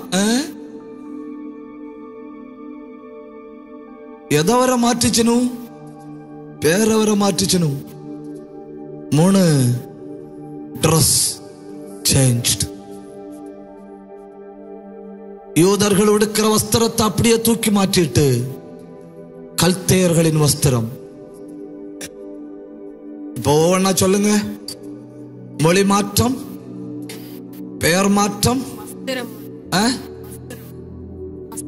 உடை மாற்றம். 4, உணவு மாறிச்சா? உணவு மாறிச்சா? மாறிச்சு. நமக்கு வாசிக்கும்போதே தெரியும், உணவு மாறிச்சு. அப்புறம் அந்த பெற்றோர், அந்த நட்பு எல்லாமே மாறிச்சு. அப்புறம் கலாச்சாரம் மாறிச்சு. நம்ம ஊர்ல கை கொடுத்து ஹலோ அப்படின்னு சொன்னா வெல்கம். ஆப்பிரிக்கா காட்டுல ஒரு இடத்துல கையை நீட்டி பிடிச்சு காரி துப்பினாதான் வெல்கம். புரியுதா? இங்க எது மோசமோ அங்க அது ஹை ரெஸ்பெக்ட். இங்க தலைமுடிக்கு சொல்றது கேரளாவில் போய் சொன்னா ரொம்ப மோசம். அந்த கலாச்சார மாற்றத்தை பார்த்தீங்களா? கலாச்சாரம் மாறுச்சு, மொழி மாறுச்சு, இடம் மாறுச்சு, உணவு மாறுச்சு, உடை மாறுச்சு, எல்லாம் பேரை மாற்றி போட்டணும். இவன் சொல்றான், என்னை சுற்றி இருக்கிற எல்லாம் மாறினாலும் அது ஒண்ணும் என் ஆவிக்குரிய வாழ்க்கையை அசைக்க முடியாது. கை உயர்த்தி ஒரு அல்லேலூயா சொல்லுங்க. ஹல்லேலூயா. உங்களை சுற்றி எது நடந்தாலும், உங்களை சுற்றி எது நடந்தாலும், உங்க வீட்டுக்குள்ள எது நடந்தாலும், உங்க குடும்பத்துக்குள்ள சுனாமி அடிச்சாலும், பெற்றுக்கொண்டிருக்கிறீங்க ஆவிக்குரிய வாழ்க்கை, அதை விடக்கூடாதுன்னு எதற்காக பிடிக்கப்பட்டேனோ அதையே பிடித்துக் கொள்ளும்படி ஆசையோடு தொடருகிறேன். நான் அடைந்தாயிற்று, முற்றிலும் தேர்ந்தவனானேன் என்று எண்ணுகிறதில்லை. கைதட்டி ஆண்டவரை மகிமைப்படுத்துங்க. கைதட்டி ஆண்டவரை மகிமைப்படுத்துங்க. ஹல்லேலூயா. யூதாவில் இருக்குமே என்னன்னு கூப்பிடணும் தெரியுமா? சன்னு கூப்பிடணும். சன், மகனே கூப்பிடணும். இப்ப பாபிலோன்ல வந்தப்ப என்ன கூப்பிடணும் தெரியுமா? ஸ்லேவ், அடிமைன்னு கூப்பிடணும். எல்லாம் மாறினாலும் அவன் சொல்றான், எங்க இருந்தாலும் ஆவிக்குரிய வாழ்க்கையை காத்துக்கொள்ள முடியும். எங்க இருந்தாலும் ஆவிக்குரிய வாழ்க்கையை காத்துக்கொள்ள முடியும். அது எப்படி தெரியும்? எல்லா காலத்துக்கும் ஏற்ற ஒரு வாலிபன் தானியேல். அவன் சொல்றான், எங்க இருந்தாலும் ஆவிக்குரிய வாழ்க்கையை காத்துக்கொள்ள முடியும். கை உயர்த்தி ஒரு அல்லேலூயா சொல்லுங்க. நம்பர் 3,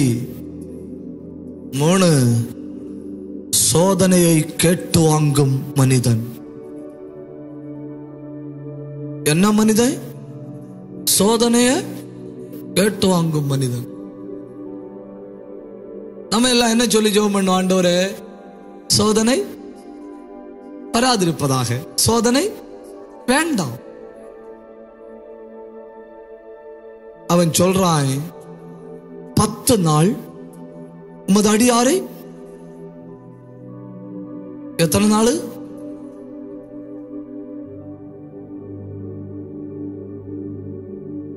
நம்ம முக்கியமான ஜெப குறிப்பு என்ன?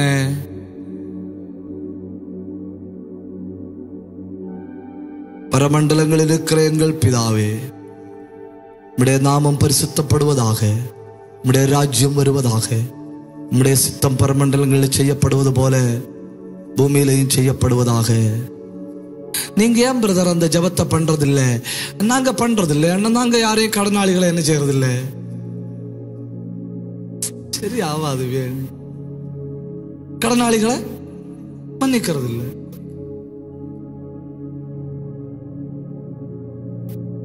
சோதனை நின்று சொல்றான், இதனாலும் அது அடியார்களை 10 நாள் மட்டும் சோதித்து பாருங்கள். தாவீது சொல்றார் இல்லையா, ராக்காலத்திலே என் இருதயத்தை சோதித்து பாரு.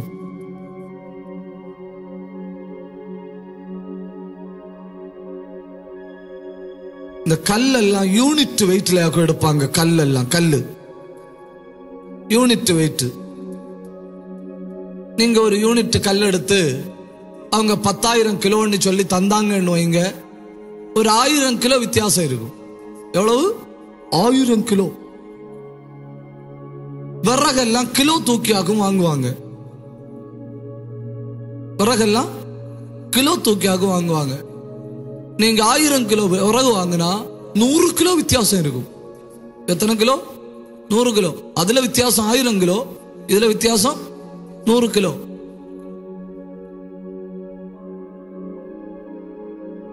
நீங்க கடையில போய் மீன் வாங்கினா, 1 கிலோ வாங்கினா 50 கிராம் 100 கிராம் வித்தியாசம் இருக்கும்.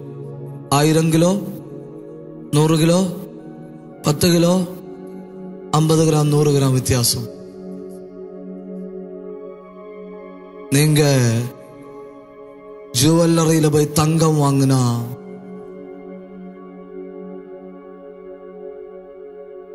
நகத்துல ஒட்டி இருக்குல்ல அழுக்கு, அந்த அழுக்குக்கு டிஃபரன்ஸ் கூட இருக்காது. ஒரு கிராம்னா ஒரு கிராம் இல்ல, ஒரு மில்லி கிராம்னா ஒரு மில்லி கிராம். ஒன்னு யோசிச்சு பாருங்க, தெய்வத்தினுடைய தராசு எப்படி இருக்கும்.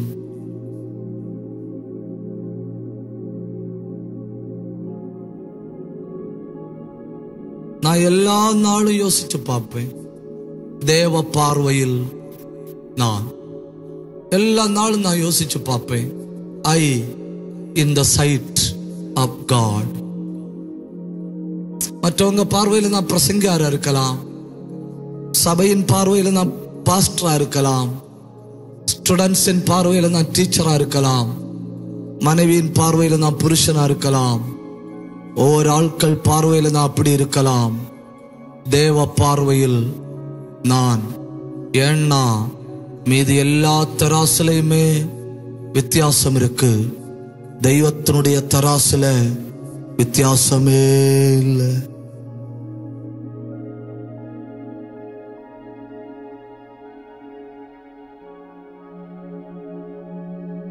அவன் சொல்றான், 10 நாள் எங்களை சோதித்து பாருங்கள். எவ்வளவு நல்ல கர்த்தர். என்ன கொடுத்தாரு தெரியுமா? என்ன கொடுத்தாருன்னு யாருக்காவது தெரியுமா? யாராவது சொல்லுங்க, என்ன கொடுத்தாரு? நான் இந்த பேனாவை தாரேன். என்ன கொடுத்தாரு?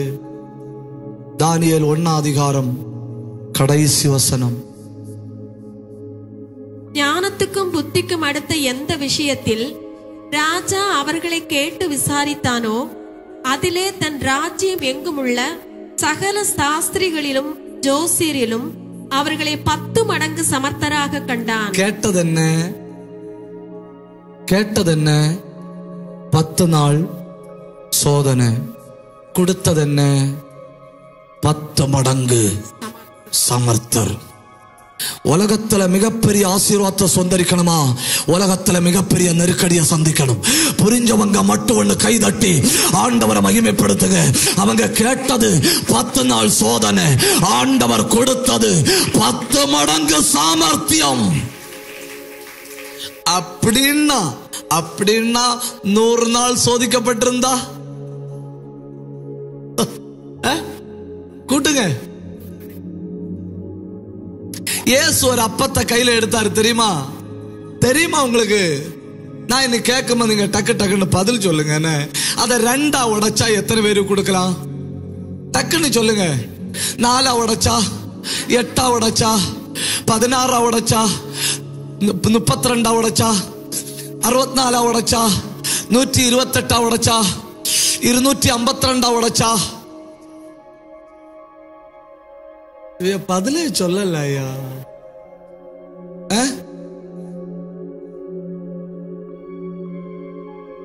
எவ்வளவு அதிகம் உடைக்கப்படுகிறீர்களோ அவ்வளவு அதிகம் பிரயோஜனப்படுகிறீர்கள்.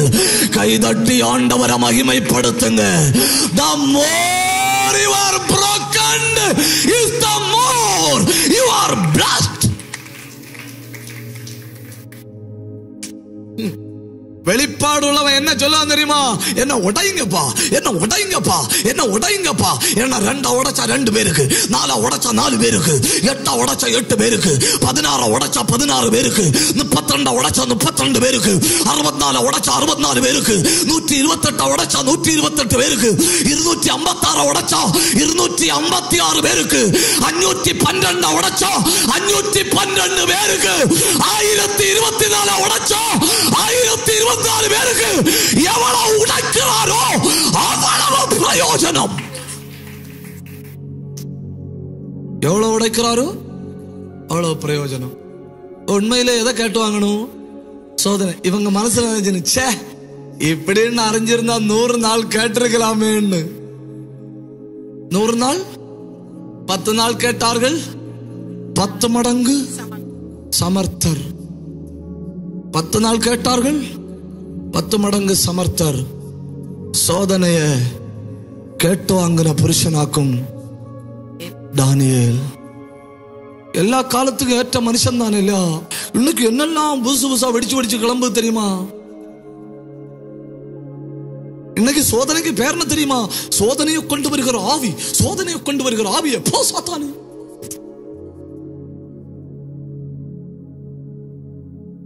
அவன் சொல்றான், சோதனையா வா, சோதனையா வா, 10 நாள் வா, 10 நாள் வா. சாது கொச்சு குஞ்சு உபதேசி 40 நாள் உபவாசம் இருந்துட்டு வீட்டுல இருந்து கிளம்பி போறாரு. தாங்க முடியாத பசி. அப்படி ஒரு செந்துளம் வாழைக்க கொலைய பார்த்தாரு. பார்த்த உடனே அதுல இருந்து ஒரு பழம் இளவி கீழே விழுந்து. பார்த்த உடனே அந்த கடைக்காரரு உடனே கேட்கிறாரு, உபதேசிக்கு பழம் வேணும், உங்களுக்கு பழம் வேணுமா? வேணும்னா அதை எடுத்து சாப்பிடுங்க. 40 நாள் உபவாசம் இருக்கிற அந்த மனுஷன் உடனே ரோட்டில் படுத்தாராம். ரோட்டில் படுத்த உடனே அந்த கடைக்காரன் கேட்கிறானா, ஏன் ரோட்டில் படுக்கிறீங்க? எடுத்து சாப்பிடக்கு தானே சொன்னேன். அவரு சொன்னாராம், இல்ல என் இச்சையாக்கும் அந்த பழத்தை தள்ளிவிட்டதுன்னு. என்ன? என் இச்சையாக்கும் அந்த பழத்தை நம்ம ஓ க்ளோரி அல்லேலூயா. உடைய தாசனுடைய பசியை கண்டு பார்த்து கொண்டிருக்கும் பொழுதே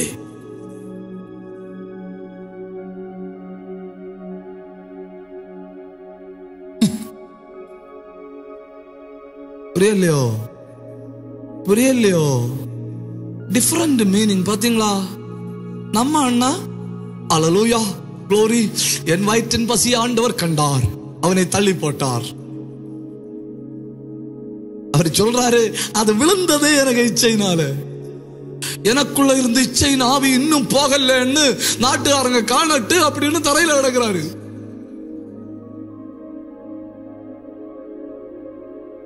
சோதனையை கேட்டு வாங்கின புருஷன்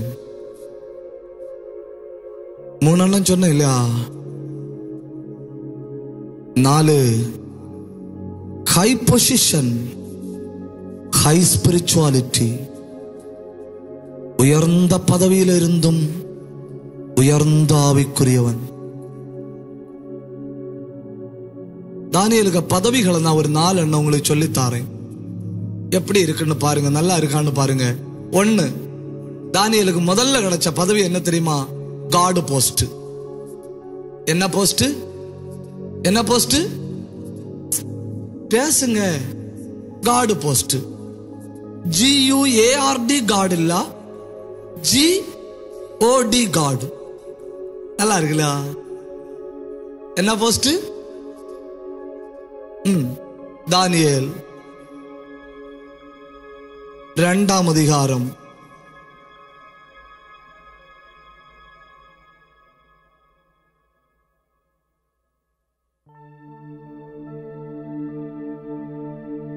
46வது வசனம். அதை டிஸ்பிளேல போடணும், எல்லாரும் வாசிக்கணும். என்ன? தானியேல் 2:46. அப்பொழுது ராஜாவாகிய நேபுகாத்நேச்சார் முகம் குப்புற விழுந்து, ராஜா நேபுகாத்நேச்சார் தானியேலுக்கு முன்ன முகம் குப்புற விழுந்து தானியேலை வணங்கி, ஆப்ஜெக்ட் ஆஃப் வர்ஷிப், யாரை வணங்கி? தானியேலை வணங்கி அவனுக்கு காணிக்கை செலுத்தவும் தூபம் காட்டவும் கட்டளையிட்டான். என்ன ஐயாஜி?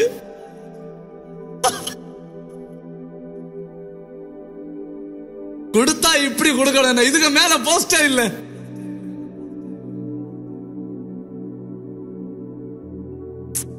முறைச்சு முறைச்சு பாக்கணியே, அவ்வளவு பெரிய போஸ்ட் வேண்டாமோ? ராஜா சொல்றாரு, எனக்கு ராஜ்யத்துல ஒரே ஒரு போஸ்ட் காலியா கிடக்கு, ஒரே ஒரு போஸ்ட் காலியா கிடக்கு. இது ஒரு அந்த போஸ்ட்ல வைக்க ஆளை கிடைக்கல, ஒன்ன கிடைச்சிருக்கு இல்லையா, ஒன்ன வைக்கிறேன்.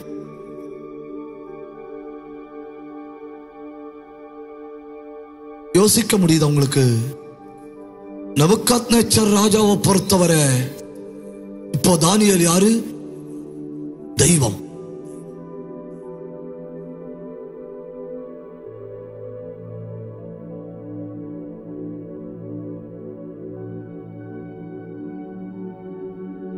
ஆனாலும் அவ்வளவு பெரிய பொசிஷன் ராஜா கொடுத்த பிறகும் தானியேலுக்கு வாழ்க்கை பாருங்க. எல்லாரும் தூங்கின பிறகு மெதுவா ஒரு விளக்க கொளுத்தி வச்சு, எவ்வளவு அழகா இருக்கு இல்லையா? தானியேல் 9ஆம் அதிகாரம் 2வது வசனம் 3வது வசனம் எவ்வளவு அழகா இருக்கு இல்லையா? எரேமியாவின் புஸ்தகத்தை திறந்து எரேமியாவின் புஸ்தகத்தை வாசிச்சு முழங்கால நின்னு, ஆண்டவரே உம்முடைய வசனம் இப்படி சொல்லுது, எங்களுக்கு இப்படி நடக்குது. 1வது தானியேலுக்கு கிடைச்ச போஸ்ட் காட் போஸ்ட் என்ன? 2வது தானியேலுக்கு கிடைச்ச போஸ்ட் என்ன தெரியுமா? தானியேல் தீர்க்கதரிசியின் புஸ்தகம்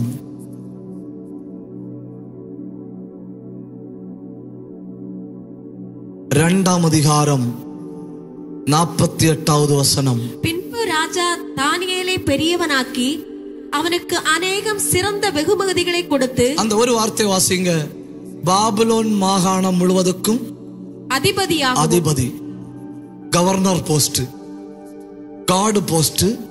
இப்ப என்ன போஸ்ட்? Governor post. முடியல. 6ஆம் அதிகாரத்தை கையில எடுங்க.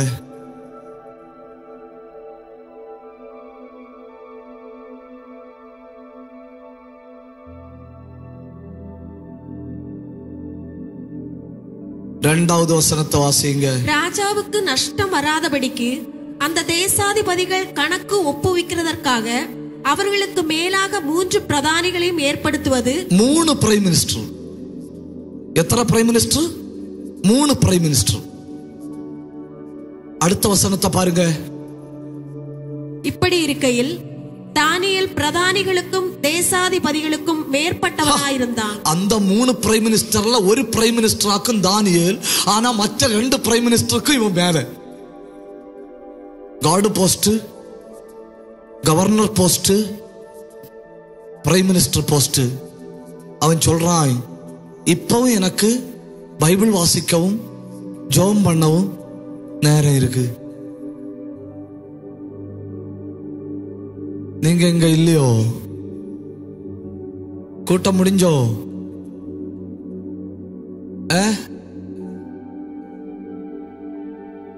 எவ்வளவு நம்புறாரு இல்லையா ஆண்டவர்?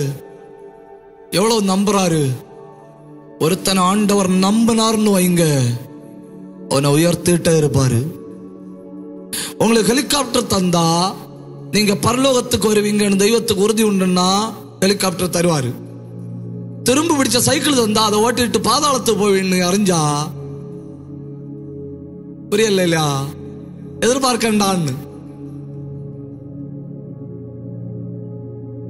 உங்களுக்கு ஏதாவது ஆசீர்வாதத்தை தந்தா அந்த ஆசீர்வாதம் உங்களை பரலோகத்துக்கு கூட்டிட்டு வரும்னு தேவன் நம்பிட்டார்னு வைங்க, எதையும் தந்துட்டே இருப்பார். ஏன்னா ஒருவனை ஆண்டவர் உண்மையுள்ளவன் என்று எண்ணினா அவனுக்கு கொடுத்துட்டே இருப்பாரு.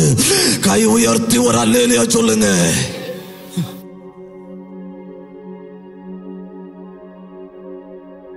தெய்வ பதவி, கவர்னர் பதவி, பிரைம் மினிஸ்டர் பதவி, அந்த 3 பிரைம் மினிஸ்டர்ல மெயின் பிரைம் மினிஸ்டர் பதவி.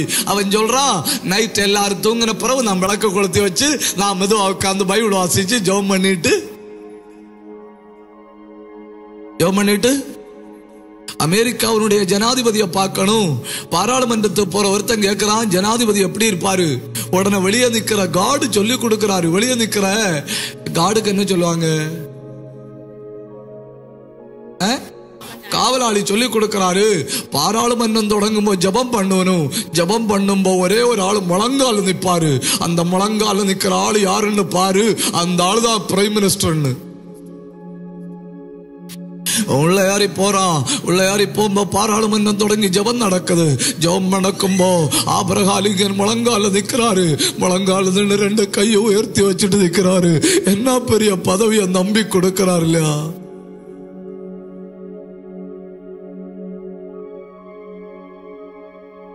இந்த தேசத்துல உத்தமமா தெய்வத்தை பின்பற்றீங்க இல்லையா? நீங்க பெரும் பாடுபடுக்கு நடுவில் பைபிளை சுமந்தீங்க இல்லையா? நீங்க 10 வருஷம் தாண்டி பாருங்க உங்க குடும்பங்களை கர்த்தர் எப்படி வைக்க போறாருன்னு.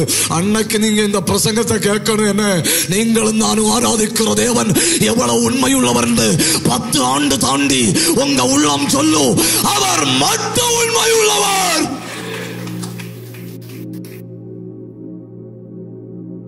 நமக்கு அண்டி ஆபீஸ்ல அண்டி தள்ள வேண்டிய வேலை கிடைச்சாலே பின்ன ஜெபம் பண்ணக்கு டைம் இல்லை. என்ன இல்ல? என்ன வேலை அது? இங்க சொல்ல மாட்டேன் இல்லையா? அண்டி ஆபீஸ்ல அண்டி தள்ளுற வேலை.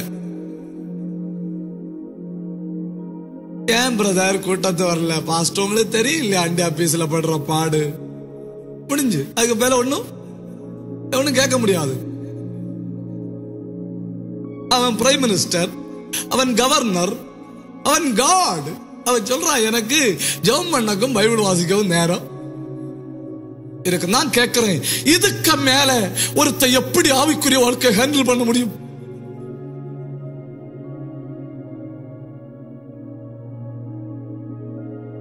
புருஷன் பைக் எடுத்துட்டு வெளியே போனா மனைவிக்கு பிபி ஏறும். ஏன்? அந்த ஆள் எங்க போறாருன்னு தெரியாது, பைக் எங்க ஸ்டாண்ட் போட்டு வைக்கிறாருன்னு தெரியாது, எப்ப வாராருன்னு. உங்களை இல்ல, கேரளாவில்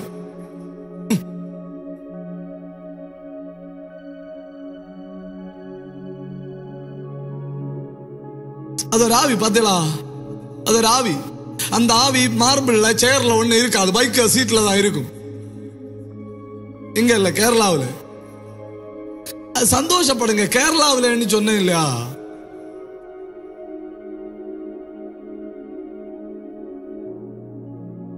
பக்கத்துல வர போயிட்டு வரேன்னு சொல்லிட்டு தான் வண்டி எடுத்துட்டு கிளம்புனேன். 2 கிலோமீட்டர் போனோன்னு அங்க இருந்து வேற ஒரு வேலை கிடைச்சா, அது 8 கிலோமீட்டர் தூரத்துல உள்ள வேலையா? அந்த 8 கிலோமீட்டர் தூரத்துல உள்ள வேலையை முடிச்சுட்டு வரலான்னு சொல்லி அங்க போனப்ப அங்கிட்டு 16 கிலோமீட்டர் தூரத்துல உள்ள வேலை கிடைச்சு. வண்டியில் நின்றங்க நேரம் கிடைக்கல. அவன் சொல்றான், பிரைம் மினிஸ்டர் போஸ்ட் கேண்டில் பண்ணிட்டு இருக்கிறேன், I have enough time to pray.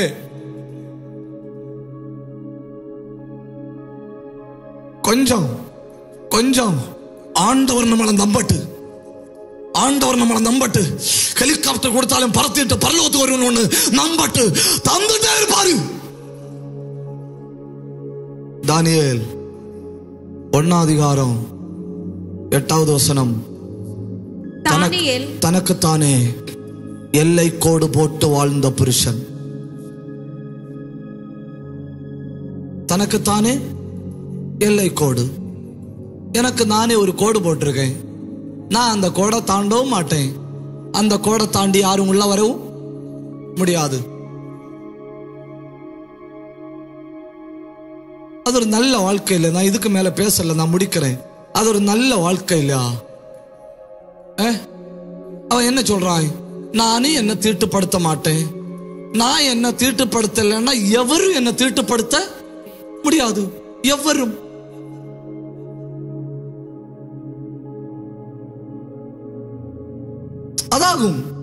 அதாகும் நான் என்ன தீட்டுப்படுத்த கூடாதுன்னு டிசைடு பண்ணுனா எவரும் என்ன தீட்டுப்படுத்த முடியாது. அவ்வளவுதான், சிம்பிள். முடியாது.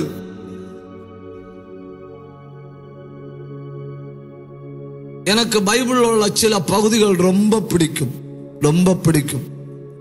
நான் உள்ளத்துல இருந்து சொல்றேன், ரொம்ப பிடிக்கும். ஒண்ணு, போவாசுக்கு காலுக்கு அடியில ரூத்து போய் கிடந்தா இல்லையா, அந்த பகுதி எனக்கு ரொம்ப பிடிக்கும். ஒண்ணு யோசிச்சு பாருங்க, அந்த ரூத்து தாவீது காலுக்கு அடியில போய் கிடந்திருந்தால்,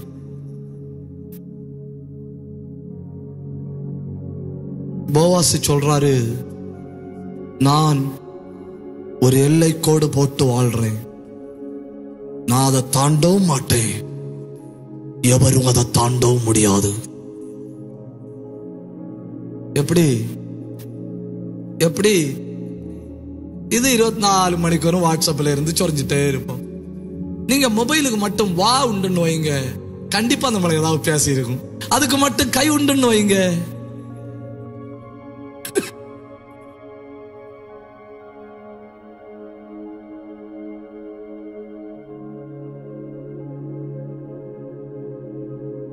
மொபைல காணலன்னு வைங்க, 5 நிமிஷம் கூட நம்மளால வாழ முடியல. பாத்தீங்களா? மொபைல காணல, ஆண்டவரை காணலன்னு வைங்க. You see the difference? 5 மாசம் கூட இருந்துக்கலாம். யார காணலன்னா? ஆண்டவரை காணலன்னா. மொபைல காணலன்னா 5 நிமிஷம் கூட புரியுதா உங்களுக்கு? என் தமிழ் புரியுதா? ஒரு அல்லேலூயா நல்லா சொல்லுங்க, உற்சாகத்தோட ஒரு அல்லேலூயா சொல்லுங்க. எனக்கு அடுத்து ரொம்ப பிடிச்சமான பகுதி ஆதியாகமம் 39. ஒருத்தி வாரா, ஒருத்தி வந்து யோசேப்பை கிண்டிட்டே இருக்கா.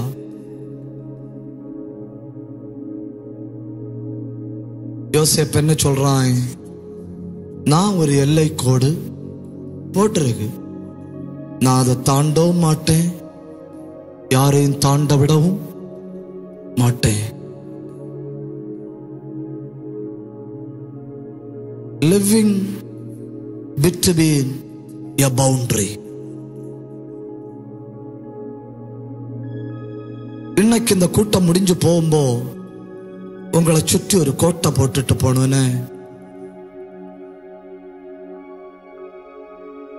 நீங்க அந்த கோட்டையை போட்டீங்கன்னு வைங்க, உலகத்துல எவரும் அந்த கோட்டையை தாண்ட முடியாது. உலகத்துல எவரும். தானியேல் சொல்றான், I live between a boundary.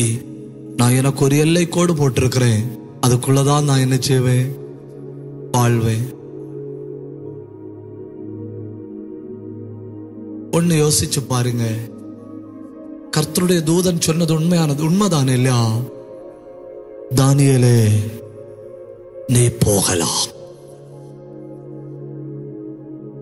என்ன பயங்கரமான வார்த்தை இல்லையா? நீ போகலாம். முடிவு காலத்துல கர்த்தர் கூப்பிடுவார். தானியேலே, கர்த்தர் கூப்பிடும்போ உன் சுதந்திர வீதத்தை பெற்றுக் கொள்ளும்படி நீ எழும்பி வரலாம். இந்த சபையில எத்தனை அடக்கம் நடந்திருக்கு இல்லையா? எத்தனை அடக்கம் நடந்திருக்கு. உங்க கூட இந்த ஆலயத்தின் ஆரம்ப காலத்துல பக்கத்துல இருந்து ஆராதிச்ச பலர் இன்னைக்கு சபையில இல்லைன்னு இல்ல, பூமியில இல்ல. அவங்க எல்லாம் என்ன பண்ணிட்டு இருக்கணும்? அவங்க காதுல ஒரு சத்தம் கேட்டது, நீ போகலாம். என்னைக்காவது ஒரு நாள் என் காதுல உங்க காதுல இந்த சத்தம் கேட்கும், நீ போகலாம். அப்புறம் கூட ஒரு காரியத்தை சொல்லுவாரு. ஒரு நாள்ல உன் பேரை கூப்பிடுவாரு. ஆண்டவரை இளைப்பாரி கொண்டு அன்னைக்கு உன் சுதந்திர வீதத்தை பெற்றுக்கொள்ளும்படி எழுந்திருப்பாய். கை உயர்த்தி ஒரு அல்லேலூயா சொல்லுங்க. கை உயர்த்தி ஒரு அல்லேலூயா சொல்லுங்க. எழும்பி நிப்போமா, எழும்பி நிப்போமா. 2 நிமிஷம் கை தட்டி ஆண்டவரை ஆராதிக்க போறோம். எல்லாரும் எழும்பி நிப்போம்.